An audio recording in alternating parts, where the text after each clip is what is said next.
Hello everyone, Assalamu alaikum. How are you all? I hope you are well. Welcome back to my channel in this new video.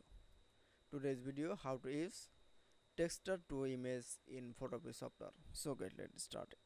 At first open your Photopea software. Now you can see use texture to image. Now going to the file menu option, then click. Now click for open option. Now firstly select from texture. Now again going to the file menu option, then click. Now click from open. Now select from picture. Now click for open option. Now you can see then we show the picture in the move the home page. Now we move the new project option. Now keyboard press from Ctrl T and this is your picture. Now click from confirm option.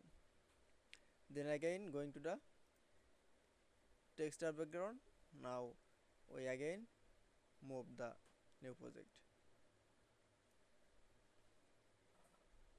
Now you can see then I select from going to the layer option. Now click from mouse right button option. Now click from clipping marks option.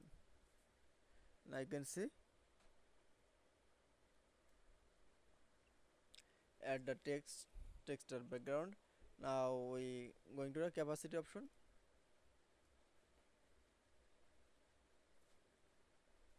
Now choose from 55%. That it's. Now you can see use texture to image in Photopea software is very easily. I hope you enjoyed the video. Please like, comment, share and subscribe my channel. Thanks for watching.